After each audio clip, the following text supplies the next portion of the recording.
So our final roundtable of the day will explore work happening in Wyoming's Integrated Test Center, a real-world testing ground facilitating the development of commercial-ready CCUS technologies across multiple sectors. Panelists will provide insights into their ITC projects and shed light on the technical challenges and opportunities for CCUS development across Western states. Later today, we will have the opportunity to tour the ITC and view some of its work in action. Here to help moderate this important panel is Will Morris, the Technical Director of the ITC. Will, all yours. Thank you very much. My name is Will Morris. I'm the Technical Director for the Wyoming Integrated Test Center. Joining me on this panel are four good friends of mine who will all talk about projects that they're conducting at the Integrated Test Center. And so this is going to be a little bit of a change of gears. We're going to get into some heavy-duty engineering right now, so if you haven't already, grab another cup of coffee to make it till lunch. No judgment on my part if you do so. So we're just going to go down the line here, and I'm going to let everybody introduce themselves as well as their projects and talk a little bit about the technologies that they're developing at the ITC. So I would like to start with Hara from Kawasaki Heavy Industries. Thank you for your introduction. I'm Yutaro Hara from Kawasaki Industry. I work as a project manager of Kawasaki CCUS capture project in Wyoming. I'm from Kobe, Japan, but I stay here until the end of this year. Today I will explain about my company and our technology in this material. First, about my company. Kawasaki is known as a motorcycle company, but we also manufacture many kinds of products. I'm belonging to the energy groups. Our group developing the hydrogen technology and the carbon capture system for future products of us. Next is our system captures the CO2 by the solid adsorbent. It consists by the farming and forest support. We developed this solvent from the 1980s for the closed area carbon capture, like the office and the workplace, submarine. After that, we developed this technology for the post-combustion CO2 capture from the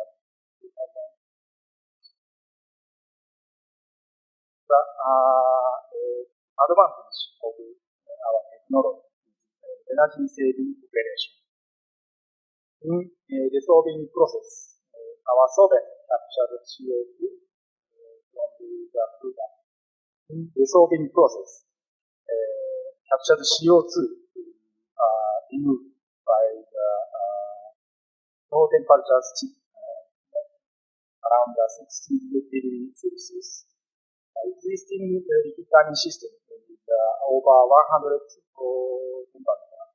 So our system can recover CO2 to lower temperature. So that heat can be obtained at the place of heat like the power plant and industrial factory and so on. So we believe our technology to achieve the energy saving operation and carbon capture. This slide shows our system. I think I will skip this slide. Anyway, we have some kind of system of KCC, and we develop these systems by bench scale test plant in our factory. But for the next phase, before commercialization, now we are proceeding the three kind of demonstration project with Japanese government. First is pilot scale demonstration project in Kansai Power Station, Kyoto. This is supported by the Japanese government. Plant size is 40 ton per day CO2 cooling gas system. Through this project, we achieved 10 times scale up from our large scale plant. Now this plant is under construction. Almost construction have been finished. From next year, we will start the demonstration operation. Second project is environmental assessment tests. Here, ITC Wyoming. This project also supported by the Japanese government, Ministry of Environmental Japan, and also collaborate with J-Port and Wyoming State, Wyoming University, and ITC. We will assess the environmental impact similar with determining CO2 free gas contain volatile substance like vaporized amine, regulated amine, and thermal oxidation, or some other metal reaction. So there is an environmental risk. Or we will assess it by the correct atmosphere around the plant before and during the plant operation. We will assess the impact. But we see our solvents have low emission of amine because we don't use liquids directly. So we will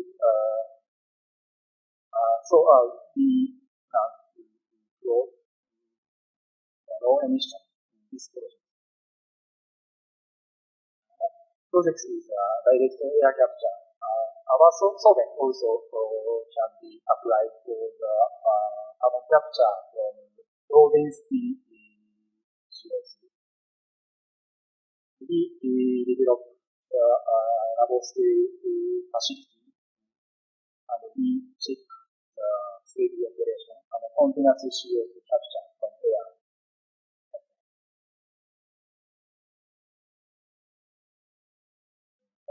That's all. Thank you.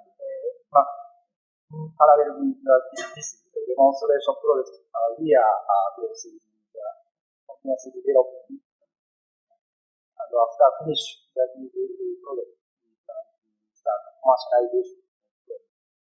We hope our technology will contribute to the net zero society. Thank you very much, Hara-san, for the overview of PHI and the projects in Wyoming. I'd like to pass down to Brice Freeman from Membrane Technology and Research. Just to give us an introduction on the MTR project and MTR as a company. Well, thank you, Will, and thank you for the invitation to be here today and tell you a little bit about MTR and what we're doing at the ITC. MTR itself was founded in 1982, really to pioneer the use of membranes for industrial gas separations. So we are a membrane-based capture technology. And over the years, that's what MTR grew up to be. It was developing new membrane materials and building systems, deploying those in the world, and refinery applications, in the natural gas fields, and in petrochemical plants. So about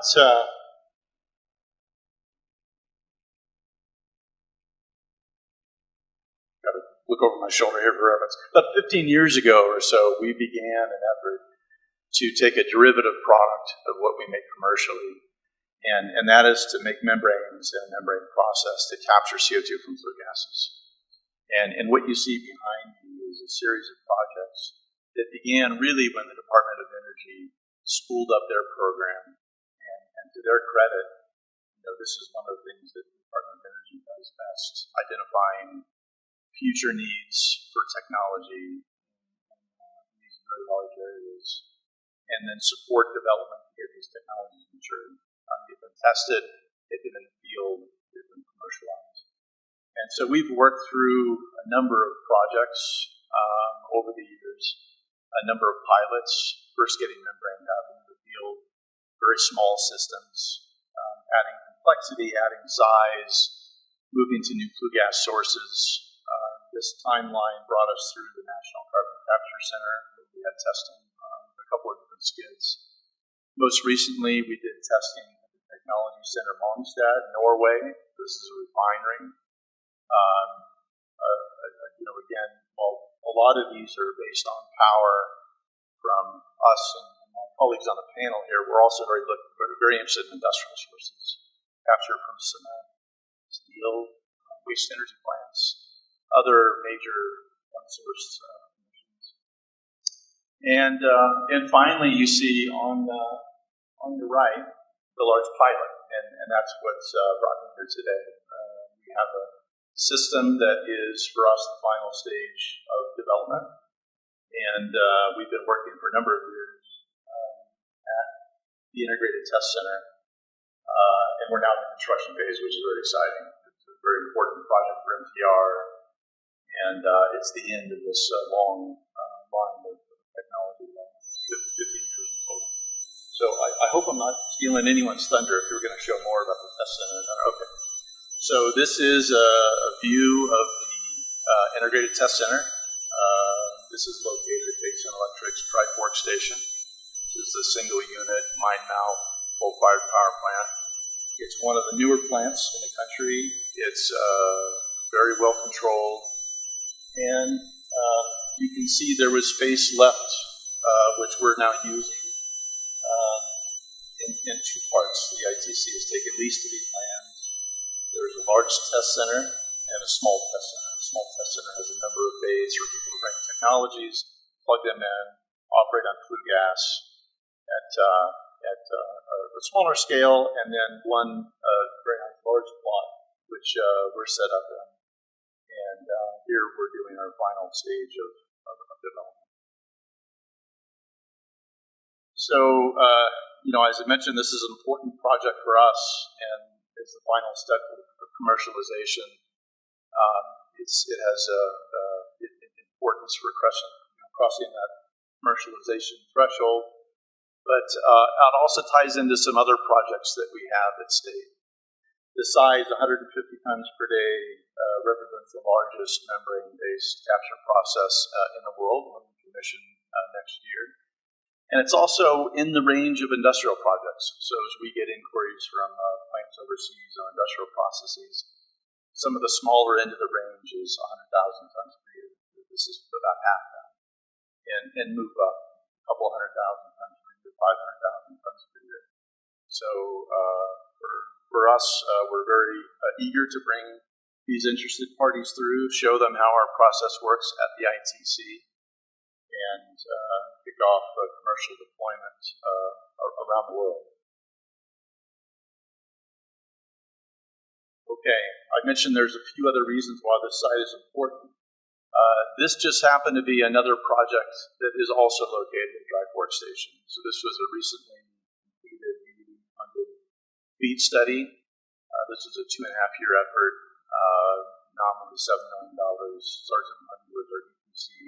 And we did a rigorous front-end engineering design of a full-scale capture plant at the facility.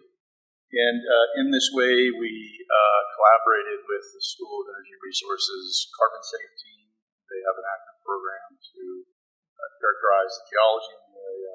And in that program to date, they've drilled 2 wells, which are just right in the backyard. So those were not part of our FEED. They have their own program, but I mentioned it here because it is a very good synergy. And you see top middle a rendering of the capture plant.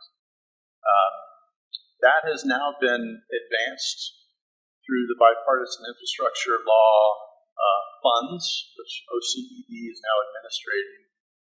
We have been selected for an award to combine essentially our work, that of Carbon Safe, into a single integrated full chain, full scale capture project at Tri-Fork Station. So the award is for phase 1. We're just a few weeks away from being under contract with OCED on that. That'll be a 24-month effort. And here, again, this was not all by design, it's a little bit by happenstance, but we're able to use our large pilot in the same configuration and on the same gas that we're featuring in the design of this full-scale system.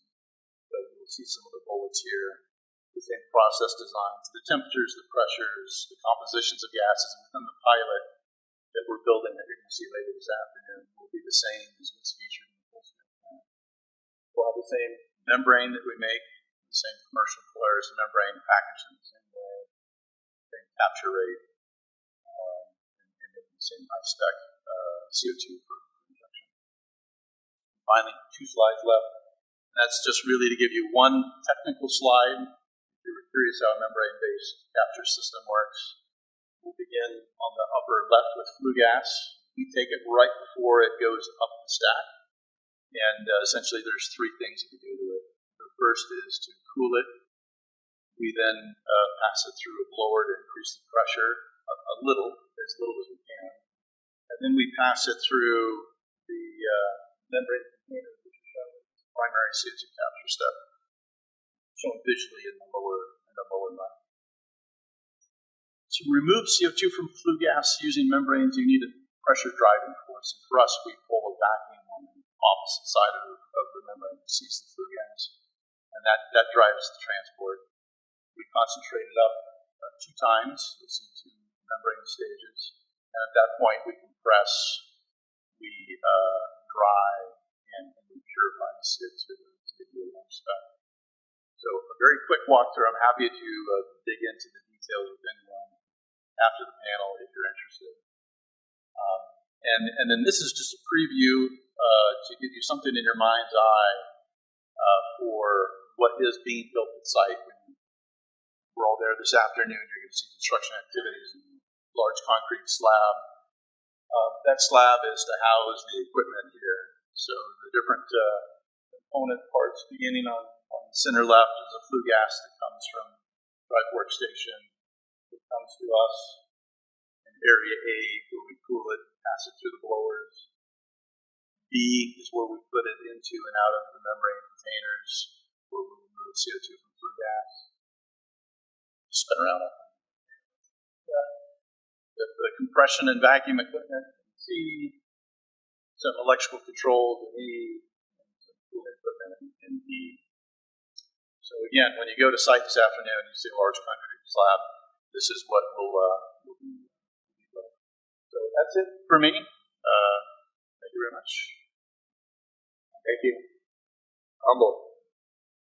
Hi, I'm Ambal Jayaraman from TDA Research.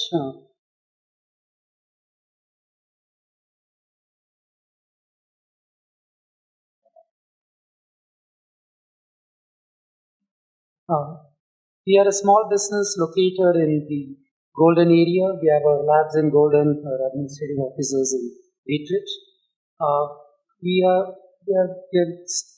Our company has been in operation for like 36 years now, and we are a technology company working on like developing a lot of sorbent and catalyst based technology in the industry, and now we are also developing a lot of small systems.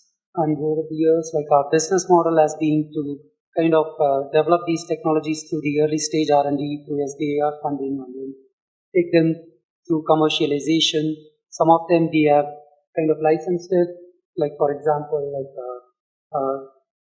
the fullerene or the C60 buckyballs, we licensed it to Mitsubishi Chemicals. They built a plant and they operate the plant for the nanostructure carbon. And the sulfur trap is a spin-off. We kind of supported with an internal business unit supplying these solvents for fuel cell and gas processing. But being with this absorbent background, we have been working on carbon capture from 2008, and recently we announced an exclusive agreement with SLB to kind of take these sorbent-based carbon capture technologies to market.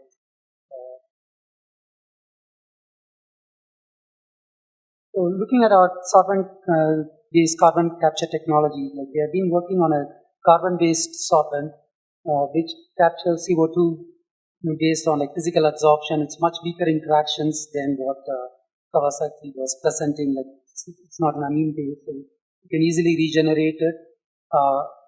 like just pressure swing. And we started working on it in 2011 for post-combustion application. Over the years, we have done a lot of demonstrations here in the state of Wyoming. Initially, our demonstration was a 0.5 to 1 kilowatt scale at the Wyoming Western Research Institute in Wyoming. In 2019-20 timeframe, when Wyoming ITC started operation, we were one of the first companies to come here and then do some testing with our sorbent. At that point, we started working with MTR together to develop a hybrid membrane sorbent hybrid system just to increase the capture efficiency in the membrane systems. And we did a 50 kilowatt demo here in the Wyoming ITC. And later that project was very successful, and we were able to go up to another level of 1 megawatt demonstration at the Technology Center Mongstad, where we had the hybrid system completely demonstration in 2021-2022. And right now we are starting to work with SLB to kind of take our sorbent-only systems to further maturity. So we have extended our lease with Wyoming ITC, and we'll be doing a lot more testing of our sorbent-only systems at the ITC small test center site. And we plan to kind of have a much larger demo system in 2028-30 time frame, so that which positions well to get into the commercial market. So that's kind of the overview of where we are in terms of technology development. Looking at a little bit more in detail on what TDA is doing and what sorbent-based technologies can do for these carbon capture applications. To look at various streams, like on the left side, you have the high concentration sources, which are the point sources like power plants, industrial sources, steel, cement plant, where the concentration is in 10 to 20% CO2 range, and where when you are developing a solid adsorbent, the interaction need not be strong. It can be a little bit weaker, you can still pick up the CO2. The advantage with weaker interaction is like you are not supplying as much thermal energy back into the system to release the CO2, which is very important. So things on the left side are easier to separate. Those are the low-hanging fruits, so point sources are the things which we can target initially. As you go down to the right side, as the concentration goes down, there are the natural gas engines, natural gas combined cycle power plant, which could be up to down to the 4% range, and direct air capture or these CDR or carbon dioxide removal systems or PPM range. You need to have much stronger interactions. It changes the adsorption cycle scheme, instead of using a steam purge or vacuum, now you may have to apply more temperature swing, which makes the system larger, more energy into the system, much difficult to. So TDA as a sorbent company, we are working on sorbents for all of these applications.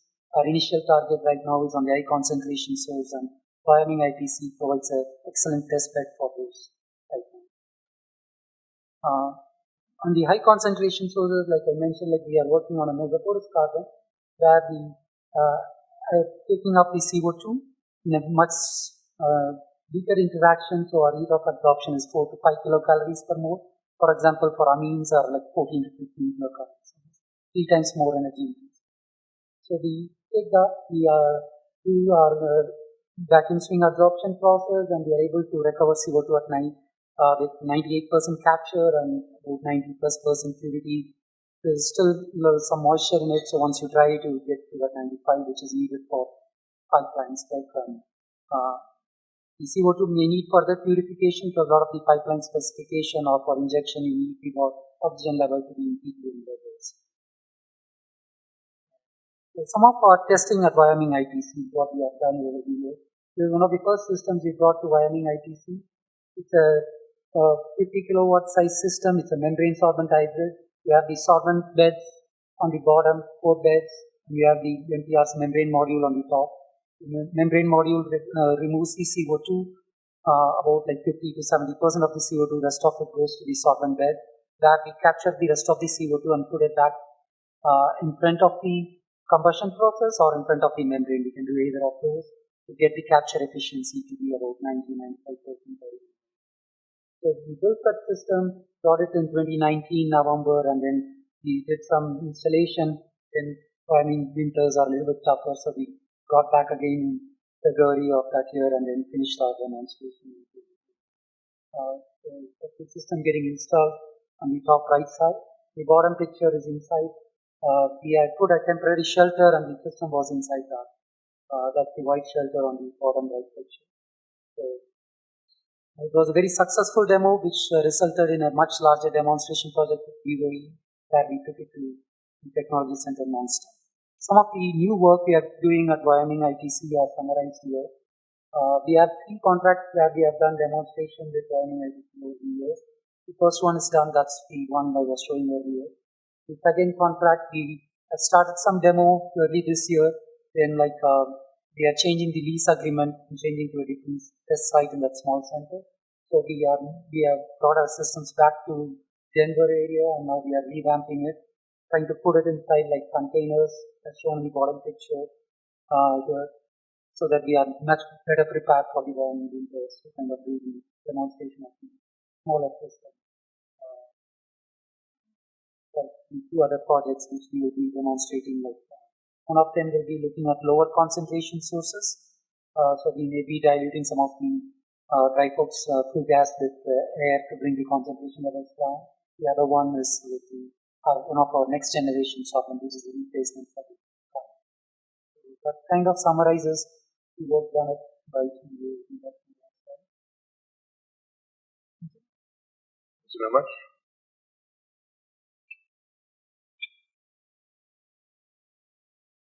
Good morning. I'm Howard Meyer. I'm a senior institute engineer at GTI Energy.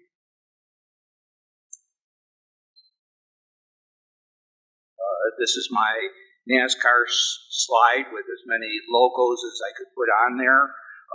It's a project I'll be talking about is a engineering scale which translates to a small pilot plant. This is 20 tons a day CO2 capture system. We're new guys on the facility here. We are just getting our units built, and it will be a year or so before we get out to ITC totally, but we're looking forward to that. GTI Energy is an organization that's been around for almost 80 years. People may know us as the Institute of Gas Technology, IGT, Gas Research Institute, Gas Technology Institute, and the last year or so we rebranded as GTI Energy. That reflects that we're doing more than just natural gas and pipeline gas. We're involved in energy across the board. We involve up and down the energy cycle from exploration production, including hydrogen production lately and natural gas, how natural gas interfaces with other energy sources, and obviously decarbonization is a very important business to our clients. Looking at where we are, we're located, main offices in Des Plaines, Illinois, which is just outside Chicago, but we do have 10 offices in the western states. We just kind of get some numbers of clients that we've done individual projects with in the western states. This does not include the interactions we have with universities, the national labs in this region, and a large number of subcontractors. So we do have a presence in the area. We are a organization that really works from TRL 3 to TRL 7, taking technology and doing the engineering work necessary to prove technology is being ready for commercialization, taking that risk away from the industry. Here's kind of some big pilot plants that we have going or have gone in the recent past. You see hydrogen production with our CHP compact hydrogen generator. which is a combination of a steam methane reformer and carbon capture in one. So it's a sorbent enhanced steam methane reforming. So CO2 naturally is tied up as the reforming reaction goes on. Very efficient system. We're looking at scaling up biotechnologies for making liquid fuels in a large pilot plant or demonstration plant rather in India that Shell licensed the technology. We've been involved in carbon capture at the National Carbon Capture Center, and we're happy to be at ITC into our map here of areas that we're at. Just as far as other technologies, as a research organization, we want to have a portfolio of technologies that are coming up. We operate a number of these are carbon capture systems that are in the earlier stage of development. Different technologies. These are technologies that are carbon dioxide utilization and direct air capture. We're also involved in CO2 storage and energy efficiency. If you can decrease the amount of energy that's needed for production, for combustion, you're going to save the amount of CO2 that's produced. So that's a major part of decarbonization, is not only trying to take CO2 out, try not to make it. And we're looking at that for different processes and combustion sources. It's just some technology. Let me tell you about the technology we're working on here. And this is a facilitated transport membrane.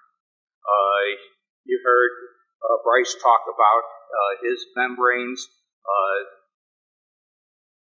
It is a similar type technology. These are thin films with a very low resistant material that's sitting, and there's a very selective layer.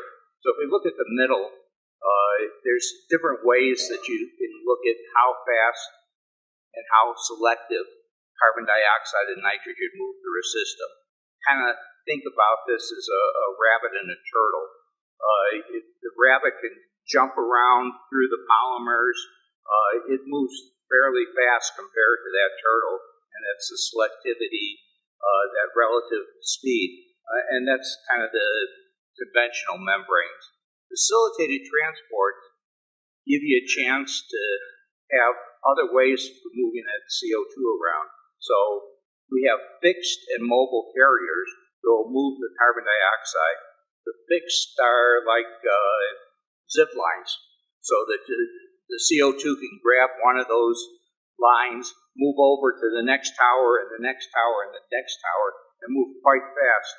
The mobile carriers are like a ski lift, that the CO2 can jump on those and move through the polymer much faster. This gives us much higher throughput of the CO2 and higher selectivities, because the nitrogen can't chemically jump onto the zip line or into the ski lift. So the nitrogen makes it through very slowly. So we get very high selectivities. This is rolled as a spiral wound membrane, which is one of the types. You take the sheets and you make a jelly roll, if you will, of these different sheets. The CO2 and the flue gas goes through. The CO2 shortcuts through the membrane, gets out faster. The nitrogen goes on. So we're looking here at developing membranes that right now are about 100 square meters in a module, and we'll be putting those together. As Brice showed, our design is very similar. There's some variations. We're using a permeate sweep on the pentate gas going through the sweep rather than using as much vacuum. We're using a little bit higher pressure, and we're recovering that with an expander on the flue gas, so our energy penalty is minimized. And because of our high selectivity, we don't require a polishing unit at the back end. We're able to produce 95% CO2 with less than 100 parts per million oxygen in it without any further treatment. The system that we're looking at putting into ITC will be looking at the same type of mechanism. The process is going to have the blowers and the vacuum pumps and the recycles and such. This is the two-stage system, which is preferred when we're looking at trying to get 95% capture efficiencies. If we're looking at getting lower efficiencies at 70%, membranes is a kind of a sweet spot for membranes on a single membrane tube. And so we'll be able to switch this over to single systems. If you don't want that higher capital investment to go to 90%, and we have a scheme for getting to 95% with these membranes also. One of the things that DOE rightfully requires is a good technical economic evaluation. Where do you stand now? To me, it's kind of, when you do technology development, you know the things you know. Hopefully, you know the things that you don't know, but you worry about the things that you don't know you don't know. So we look at these economics, and we compare them to a base case number that DOE produced that is not necessarily representative of a commercial design, but it gives us some relative numbers. And our base numbers say that we're dropping that by $5. By going in and saying, we don't know these things, but we pessimistically went into the design with them to make the design costs realistic, how can we get down this cost? And that's how we cascade down to 20-25% reduction in the cost of capture. What do we do about the things that we don't know we don't know? Well, that's where we go to Will. We have to go to ITC, and thank you very much, Governor, for having this facility for us to be able there to find out what happens when we're dealing with real gas in real volumes. This cannot be simulated. It cannot be tried to develop other places except for real flue gas. So we're looking quite forward to being out there. We have our system that will be probably finished by mid next year, and if pilot plants are right, we'll be getting out there between Christmas and New Year's when the worst weather, and that's when things always start. DOE includes a statement that don't believe anything I said, and anybody that would like to contact me, there's my information. Thank you.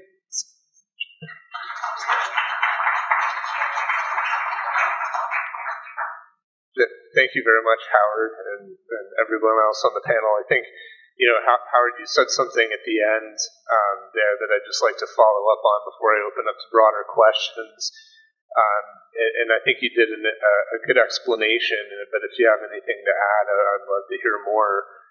But really this notion of how important is the integrated test center in terms of developing these technologies that your companies have been working on? I mean, most of these, everybody on here has been in some sort of decarbonization program, for 15 years or decades.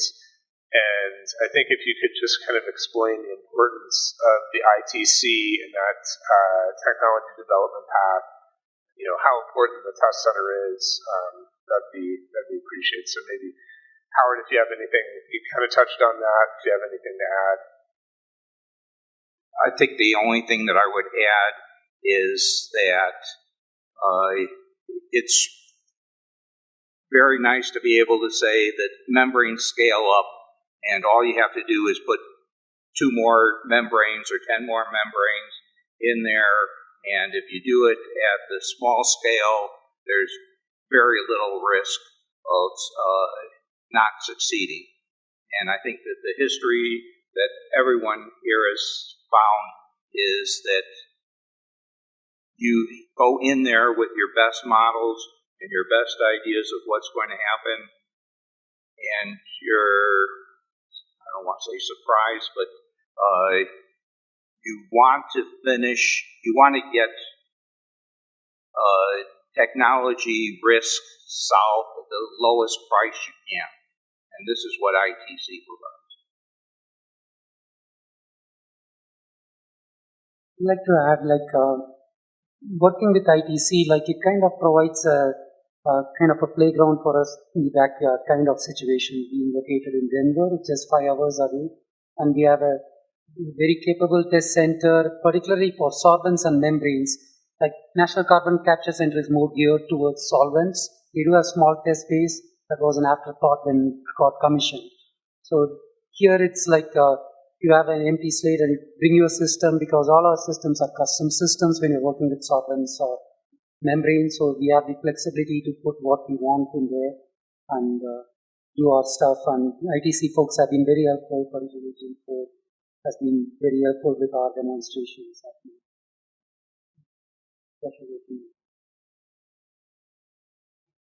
Thanks, Brice. Anything? Yes, absolutely. What Ambal and Howard said. I think a couple other things that you are able to do at this scale very large. One is you're able to demonstrate all of the balance of plant equipment.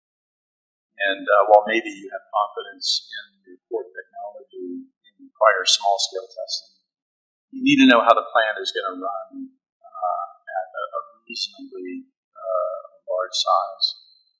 And it's not just for performance, it's also operability. How quick can you turn a plant up? How quick can you turn a plant down to half power? How do you safely shut it off and cycle? A separate non-technical issue is you also need to gain confidence with lenders, right? Ultimately, these projects are large, they're expensive, and you need to put together a financing team of your lenders and equity investors that are confident in the technology. Being able to see something scaled and run a facility like the ITC does just that. It's a de-risking step. It's important, in this case, not only for technology reasons, but for kind of a project financing goal, projects to move forward. For KHI, we developed our technology in our office and factory, but we couldn't find the demonstration place by actual us. So this demonstration ITC is an important chance for us for commercialization. Thank you. Any questions? I'd like to open it up for questions from the audience. Otherwise, I have a few more of my own. Certainly would like to get some audience participation if you can.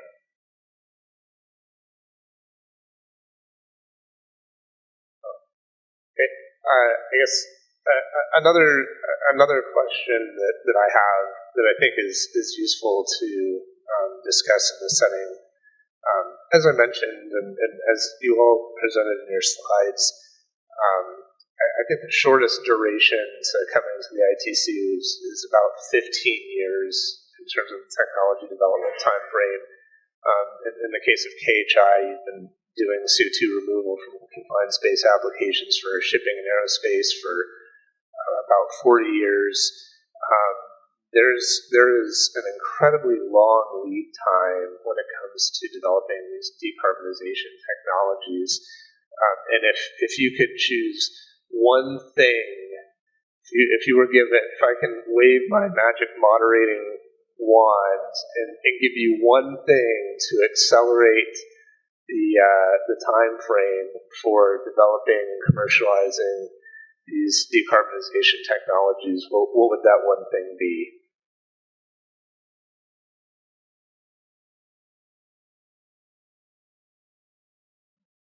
for us, most of our development work, the vast majority of it, was done with the support of the U.S. Department of Energy. The way that they run is they issue funding opportunity announcements that address a particular technical area and scale, and you apply to those. You're fortunate to receive an award, you perform the work, and then you incrementally move forward with technology a notch. And we've done that over 15 years, notched our way up to where we are today. So this is truly a magical wand. It would just be the discretion to be able to move at the pace that we could advance the technology. Now I realize that that's a very difficult thing, and the things you play favorites with the technology providers. But, maybe a full third of the timeline could have been saved in that way. Now, there's also a lot of very helpful checks that go on, a lot of eyes that look at your projects, a lot of independent groups that validate your work, validate your performance, and that's all needed and required. But even still, that would be the magic wand.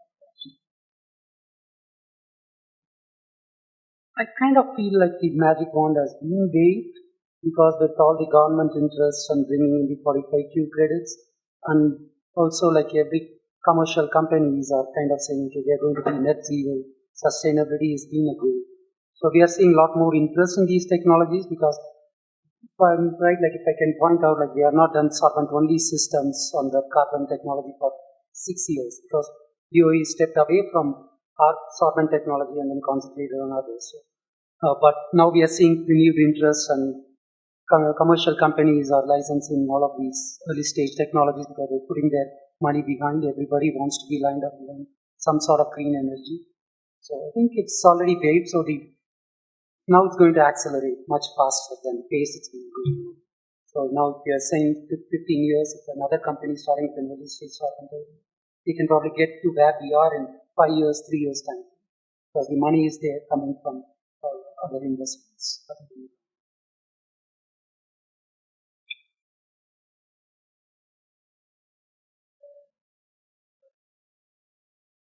Absolutely. Of course. No, I think this is really exciting, and your question spurred another one for me, which is, a lot of this research is going on in developed economies, and particularly in the United States. When we know that to make a huge dent in carbon dioxide emissions globally, we have to figure out how to commercialize it in developing economies, make it competitive. What do you see as the obstacles there?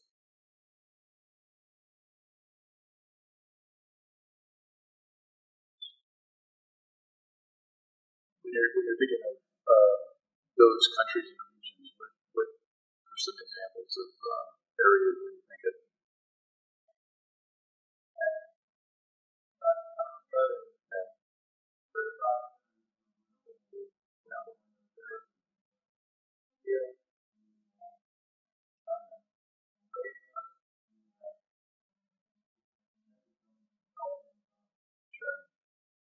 I think the two approaches that are available to us are carrots.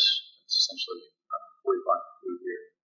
You make funds available for people who want to do projects, and make those funds sufficient to drive projects forward to the commercial phase.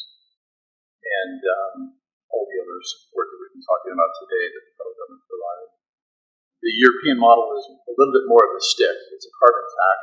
I'm not an economist, but I think the economists who look very deeply at this believe that that is the most effective tool to be able to drive projects.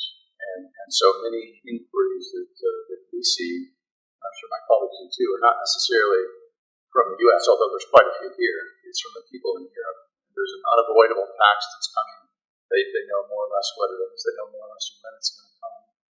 And that drives projects. So to the extent that other countries like the ones you mentioned, and some of them have and do have taxes, that will help drive projects, in some cases proceeds from carbon emission sources, help offset the costs of projects. Much policy standpoint, I would say that's probably the most effective tool is provide the incentives. Maybe it's a stick, maybe it's a carrot, maybe it's a bit of both. And in the end, that'll drive projects. As technology developers, I feel like we have to work on like lower cost systems, lower energy requirements. That has to drive down. Maybe getting installed initially in these developed economies, but as you go in scale, like you market like thousands of plants, the cost will come down, but also the technology themselves have to kind of make that jump. I mean, it's the current standard, like being 10%, 20% is good, but you've got to be kind of out of the box to kind of get into the developing areas, like India and China. It's going to be like you have to be more cost effective to enter into those markets. Cost from technology development, you have to work on better technologies. Currently trying to do. Yes, I would add that we need to be conscious of the global economy, the local economies too, by just imposing carbon capture on systems that are not efficient, may be penalizing the growth of the second and third world countries, and we need to look at how do we bring everyone up instead of trying to find expensive solutions where there's other solutions that probably are higher priority in other countries. I think in the United States we're very lucky that the infrastructure and the new technologies are being used for power plants, and the Basin Electric new plant, and it has all the things. Do we look at putting on carbon capture? Do we look at bringing technology up overall? And when we talk about decarbonization, how do we look at the entire decarbonization issue? And carbon capture is a very good start. It's a very big block on the wall there. It's one of the things that we need. Like you said, there's no silver bullet. We need to be working on everything. And I have a question. Stephen Emmon with WGA. I guess as we talk about carrots and sticks, we heard earlier today about 45Q, the 2.5 for demonstration projects, and a lot of stuff that came out of the IRA and IIJA. My question is, as project developers, have you had any concerns about the implementation of these programs? Could there be something that would be better to implement these?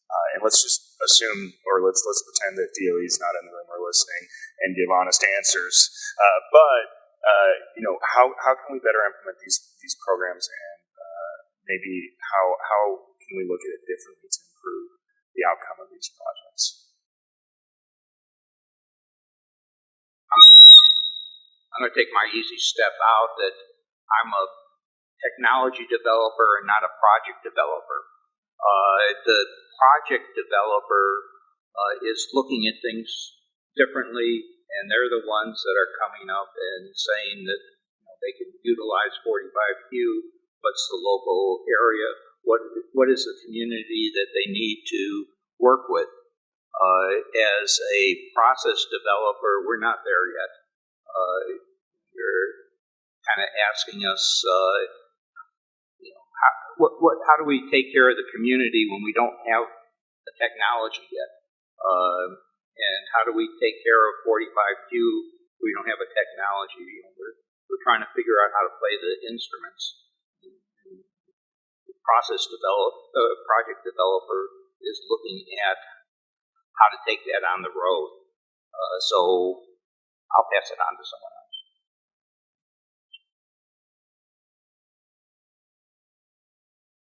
I think like 45Q, when it initially got set up, right, they wanted to do like bigger demonstrations, like 100,000 metric tons per year. Now it's got reduced to 15,000.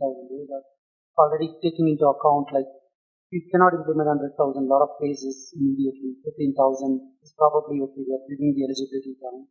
And the other thing that's already happening is like the cost was initially low at $45 or something else compared to 85 with COVID. I don't know if it's still enough with the inflation happening with COVID. We are seeing all of our system costs are almost doubled or tripled at the scale we are doing. As Howard said, we are not the right people to answer, but from what we are looking at from implementing these projects, it's stuff like finding a plant, finding a pipeline, and a storage facility, everything together as a project identifier right at the scale we are doing. It's tough. Maybe for a new plant, maybe the paradigm will change with the CCS getting implemented, right? Previously, when the plants were built, they were built towards it. I need to send this product to the market. Where can I locate? That is my raw material. Now, CCS becomes a work. Now you have to put your CO2 back under the roof. So where will you now locate the plant? Will it be based on the product or will it be based on the CCS? So maybe for the newer projects, it all makes sense. But for our purposes, for R&D, we are looking at existing ones and stuff. Much like Howard mentioned, for GTI, MTR is also essentially a provider of a tool. Right? We're trying to provide an effective, reliable, affordable capture solution for power and industrial sources.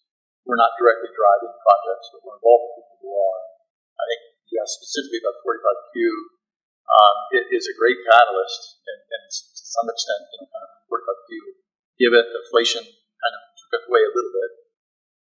So the amount of the credit is one topic. The other is the duration. We have 12 years, and right now you pretty much have to make your project whole in a 12-year period of the credits.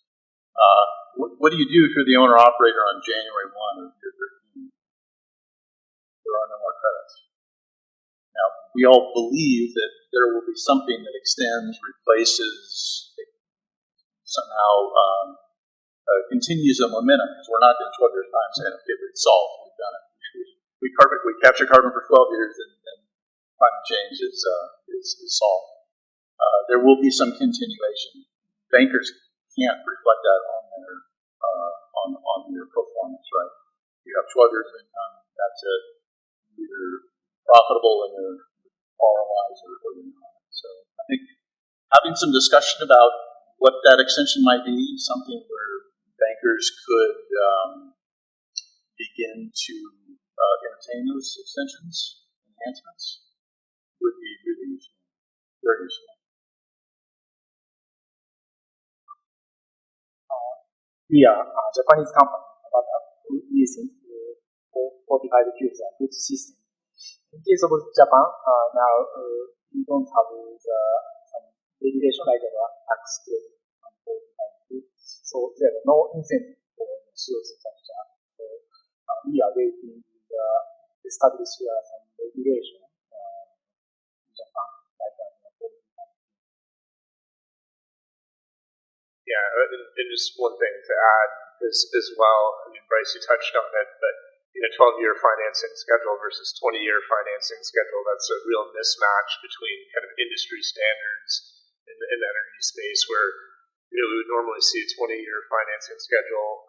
In fact, DOE's, Howard showed some data around doing technical economic analyses, all the NETL and DOE baseline studies have all used a 20-year financing schedule.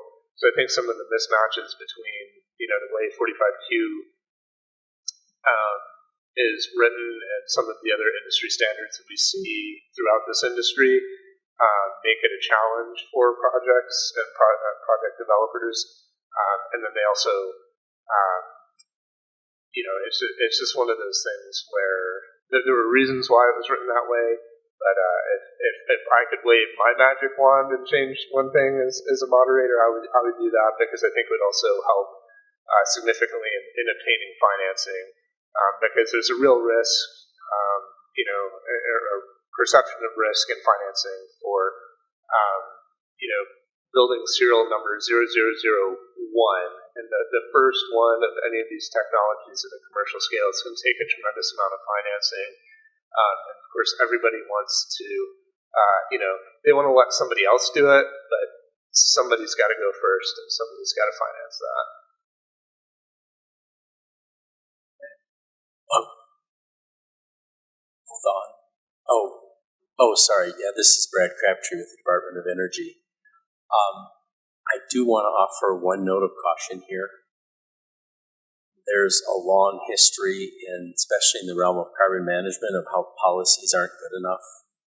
And therefore, this is why we can't do it. And we now have the most robust deployment in the world, or robust incentive in the world for deployment. And I was just down in South Carolina at the Southern States Energy Board annual meeting, and the state officials from Louisiana told me that by their calculation, in terms of publicly announced projects, they're calculating $80 billion worth of private sector commitments and projects. So we now need to think about any changes to 45Q will come with a very different fiscal score than the further enhancements that we have in the Inflation Reduction Act. And you don't see Congress, if you look back historically, Congress doesn't act in the way that Congress has acted in the last few years. The 2020 Energy Act, the Infrastructure Bill in 21, Inflation Reduction Act, and the CHIPS and Science Act both last year. It's really unlikely that Congress will come back with major changes to this package of tax credits because it was just such a huge effort. And so I just would encourage everybody, we're going to have to be creative about making this next generation of projects work, probably with the tools we have. The one thing I would say, and I would encourage these are just my own private observations, right? This is not an official, I just want to be clear. I think there's a lot of room to think about how government policy can support project development and deployment on the market side, helping to create a market for the products that are produced from these various industries that are deploying carbon management. Because the Inflation Reduction Act and the infrastructure bill are very focused on the supply side, building out the technology and the infrastructure, a lot less on creating the markets on the demand side. And I think there's a lot of interest in supporting Congress and in the states to add to the incentives, if you will, but more on the offtake or market side of the equation.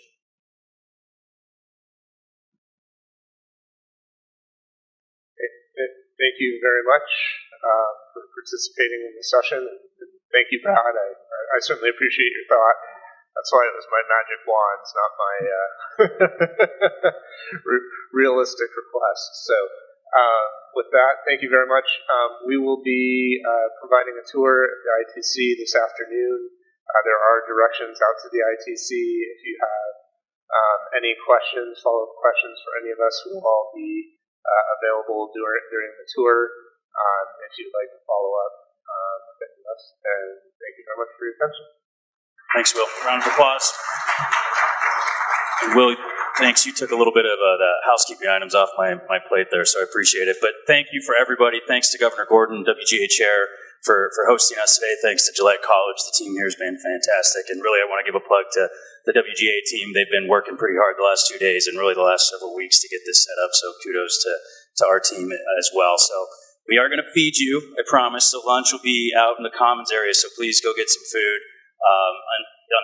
To build on the workshop series, we will have more information in the coming, hopefully, days about when we'll be heading to Boise for our next workshop with Governor Little. So stay tuned for that, as well as future workshops. We'll have a total of 4, this being the first. So we're excited for it. We appreciate, again, the governor's leadership and support being here today, and look forward to an exciting series as well. So thanks again to everybody, and we'll see you guys soon. Thanks.